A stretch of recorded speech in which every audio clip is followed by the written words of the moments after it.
Yes, come on in. Hello. Hi. How are you doing? Good, thanks. I'm good. Excellent. My name is Adrian. I'm going to be your examiner for this speaking part of the Ielts exam. May I start with your name, please? Sure, my name is Gina. Okay, nice to meet you, Gina. I'm going to record this part of the exam for marking purposes. Is that okay? Yes. All right. Okay, so the speaking interview will take about 12 to 15 minutes, okay? There are 3 parts. I'll give you instructions for each part. May I see your passport, please? Sure. Thank you.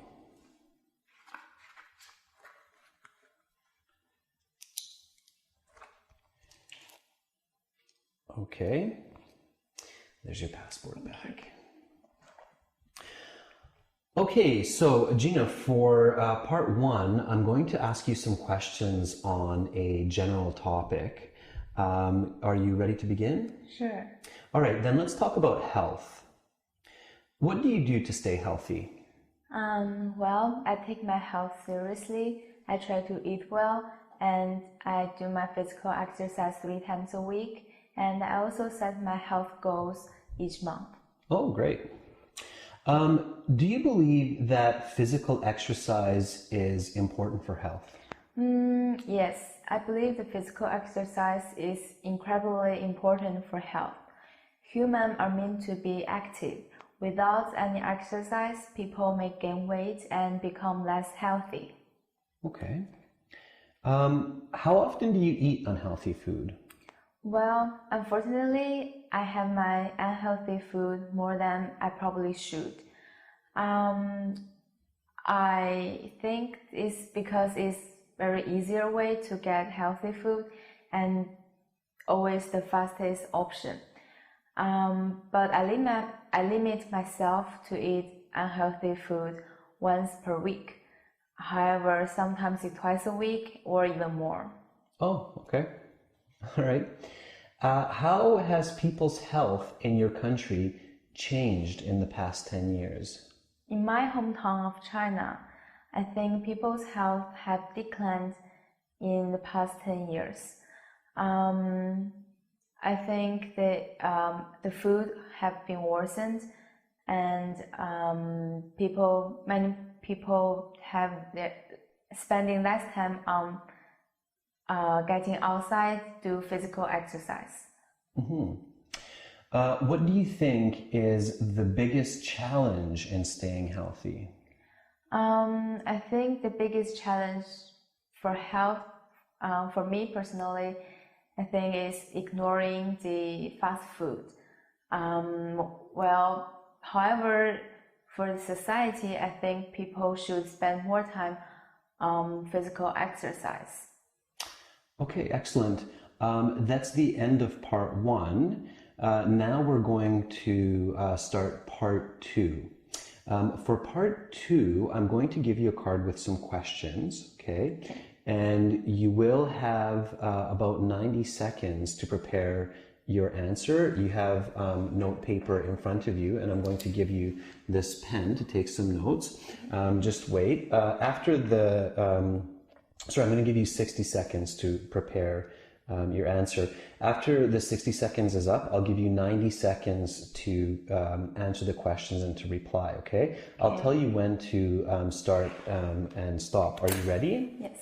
Okay, just give me one moment. So please keep the card down. Okay, so your 1-minute preparation time begins now. Go ahead and turn over the paper, and again, you can take notes if you'd like.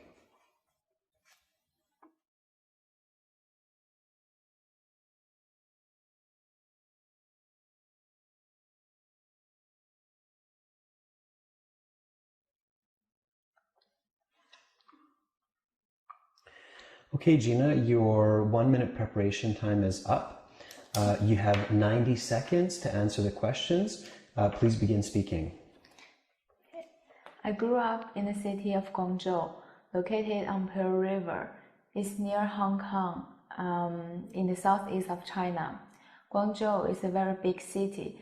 I think it's about 40 million people.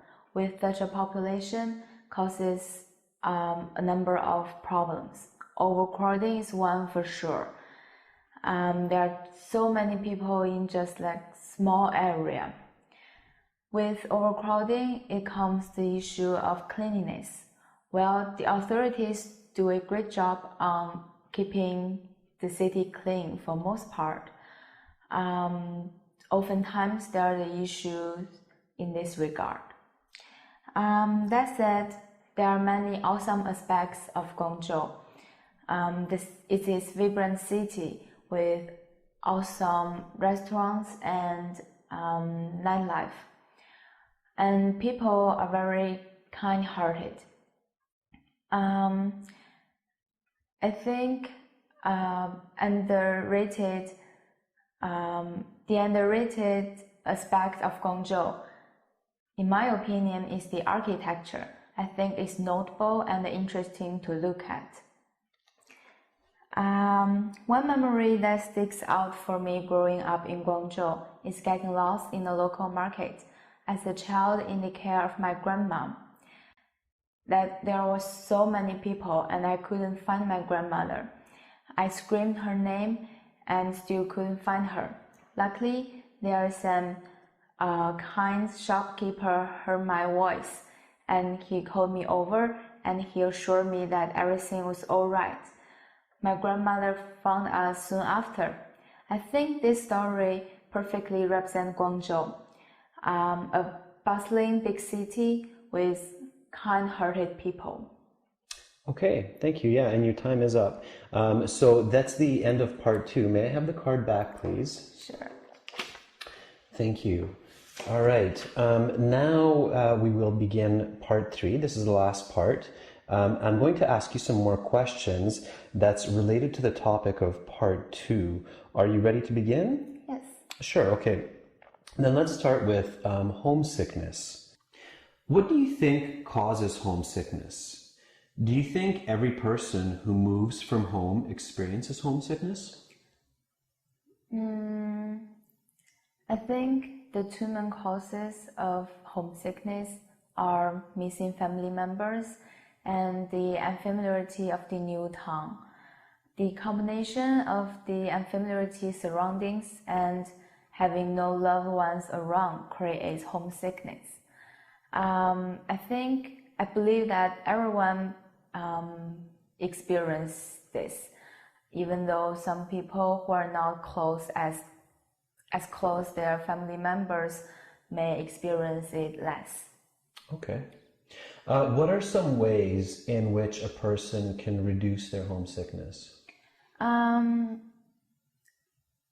think for most people, the answer is time. But for some people, phoning home, making new friends, and using social media to keep to contact with family members can reduce homesickness. All right. Some people think homesickness is caused by immaturity. Others believe that homesickness can affect anyone regardless of maturity. Which of these opinions do you support? That's an interesting question. I don't think I agree either opinion. Everyone may get homesickness, and when people move away from their hometown, they will miss their family members for sure. But the people who are younger and less mature may get homesick easily. Okay. Now I'm going to ask you a few more questions on the topic of adversity. Do you think some people cope with difficult situations better than others? What personal attributes make a person cope better with such problems? I definitely agree that some people cope the tough situations better than others do. Based on the personal attributes, I believe that calm and patience are very important for people to solve problems. Being calm under pressure instead of making rash decisions can help to solve problems. All right. What do you think is the single most important notion to keep in mind when facing a difficult situation? And why is this notion key to solving a difficult situation? Um, that's a difficult question. Could you give me a moment to think about it? Yeah, take your time. Um, well, if I had to choose only one, I like to say the ability to see the big picture. Such an ability allows a person to see many problems for what they are. Small, relatively important, and temporary. Long-term thinking gives persons perspective necessary to solve problems easily and quickly. All right. Okay, that's the end of part 3, and that concludes the speaking section of the Ielts exam. So you're all done, and you will get your score for this section with the other sections in about 2 weeks. Do you have any questions for me? No. Okay, then thank you very much, and I wish you a wonderful rest of your day. And you are free to go. Okay, thank you. Thank you. Bye-bye. Bye-bye.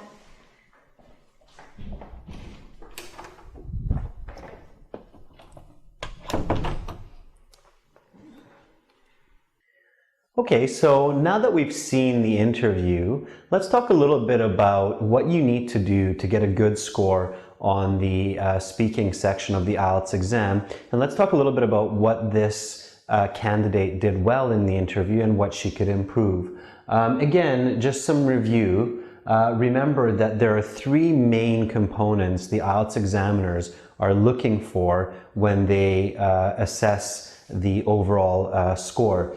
They're looking for coherence, which is perhaps the most important, meaning how clear your communication is. And this also looks at accuracy. Accuracy is a very, very important part of getting a good score in this part of the exam. You must make sure that answers or questions are answered specifically and accurately, and you don't go off topic.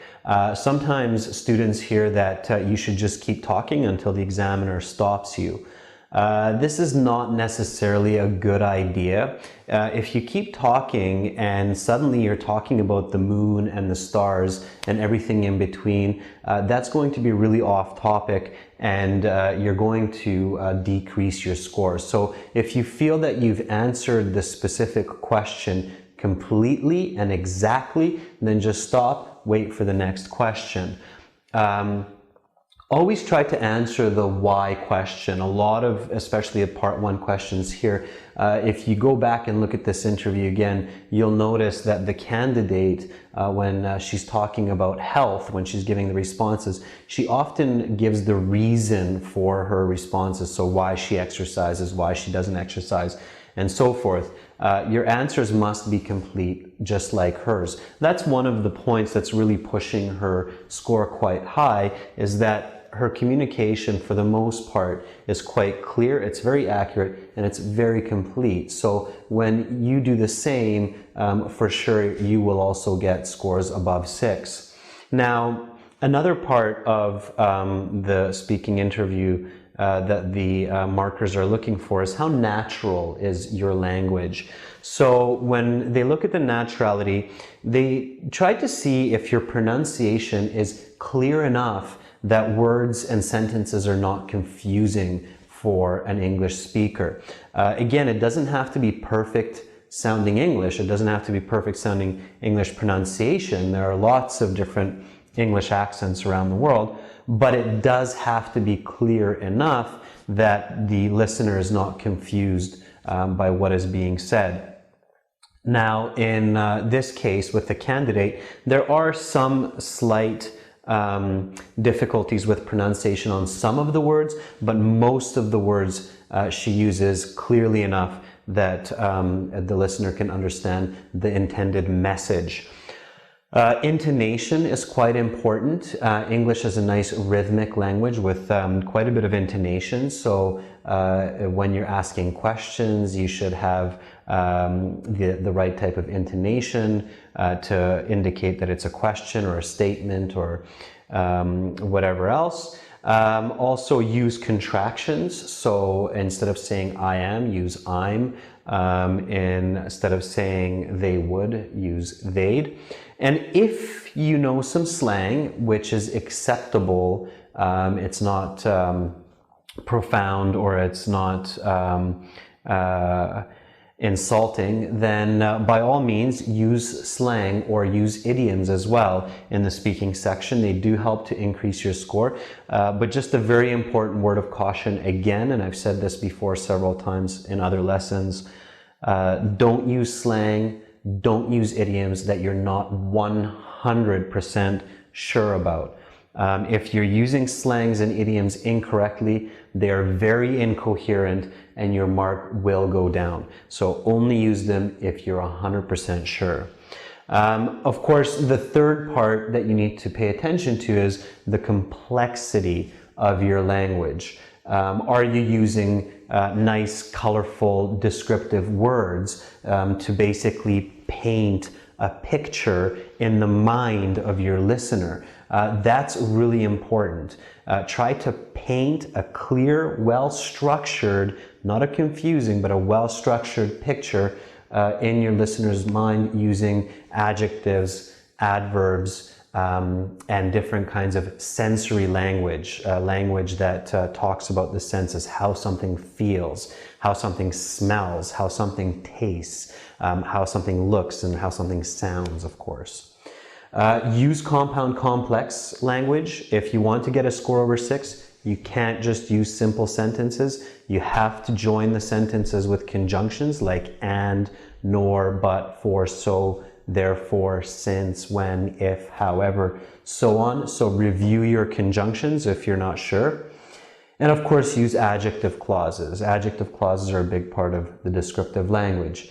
Now, these three elements are related to each other. So when your language is complex, it also becomes more coherent. When your language is more natural, again, it's more coherent. When it's more complex, it's more natural. So that's why you see these circles joined, because complexity, coherence, and natural language, they each depend on each other. So as you improve one area, you improve the other areas. So work on each area individually and then combine them. Okay, so again, as I mentioned, with this candidate, coherence is quite high. She gives very complete, clear answers, doesn't go off topic. She uses quite a bit of complex language. Go back, review the interview again. Pay attention to how descriptive her language is when she talks about part 2. Pay attention to how well she joins her sentences in all 3 parts with conjunctions and use of adjective clauses. The only element that's dropping her mark from being even higher, an 8 or an 8.5, is some elements of the natural language. Sometimes it's a little bit unclear, a little bit difficult to hear what she's trying to say. But otherwise, overall, a very good interview, definitely a 7 to a 7.5 on the Ielts. Go back again, watch the interview again, watch for these elements, watch how she uses these elements effectively, and then practice that at home. Try to replicate, copy the style and these 3 important parts. And for sure, in your next Ielts exam, you will also get a high score. And good luck.